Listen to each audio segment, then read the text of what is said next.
Tell us why you're still at that point, and I don't know if you'll ever get where you just won't vote for guys with ties to steroids or other PEDs, even Bonds and Clemens, who people would argue would be Hall of Famers without the suspected drug use. Yeah, it's not just whether I think a player has ties to PEDs. What I've tried to create in my own mind, and every voter's different, but in my mind, it's a preponderance of evidence. Is there a preponderance of evidence that this player used PEDs? And in my research, reading multiple books specifically about Barry Bonds and books that also included mentions of Roger Clemens, but in the case of Barry Bonds, Game of Shadows, Love Me, Hate Me. Game of Shadows is co-authored by one of my former bosses at the Daily Northwestern at Northwestern University, Mark Fainer-Ruwada, and Love Me, Hate Me by Jeff Pearlman. When you get done reading those two books, it's almost impossible, in my opinion, to come to any other conclusion than Barry Bonds used PEDs, okay? Yes, it is true. He did not test positive for PEDs while a member of Major League Baseball. Never has. Didn't have a positive test. Same with Clemens. And that's one of the things that their supporters, hang their hats on. Hey, our guy never tested positive. But to me, that isn't the threshold. The threshold is there a preponderance of evidence that you used?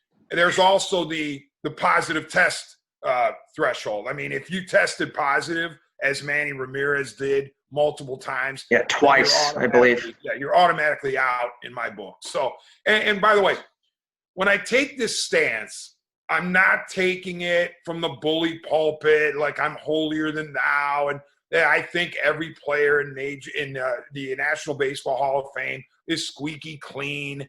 No, that's not what I'm saying. I'm simply saying that when I have a ballot in front of me, I choose not to go with somebody where it's more than just suspicion. It's more than just rumors. It's actual evidence that has been compiled by people along the way as they chronicle, careers. And the other thing, I've talked to you about this, and it's where one of the most foolish arguments to me about, well, he was a Hall of Famer before he allegedly used, therefore he deserves to get in, even if he has this, black cloud of suspicion hanging over his head. That's ridiculous to me on so many levels, but I boil it down to the proctored exam.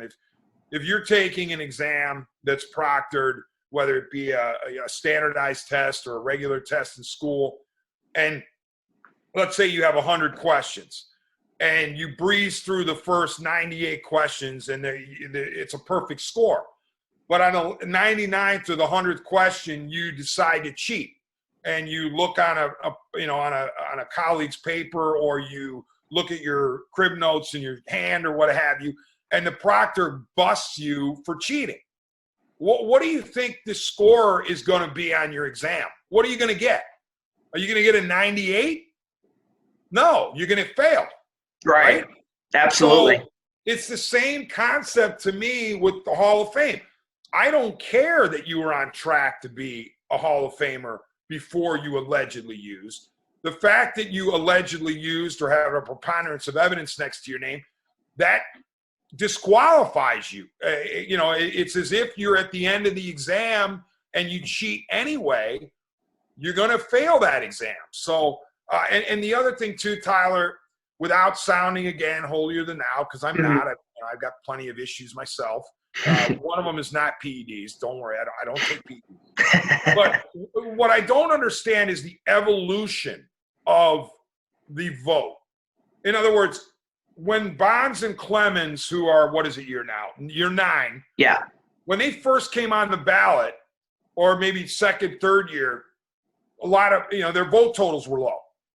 Because people said, well, you know what? They were thinking along the lines that I was. Hey, preponderance of evidence, shaky. Later on, as their vote totals increase, I ask you why?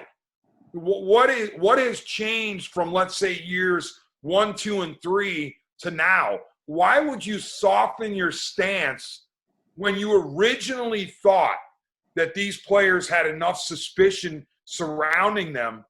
What changed in 4, 5, 6 years?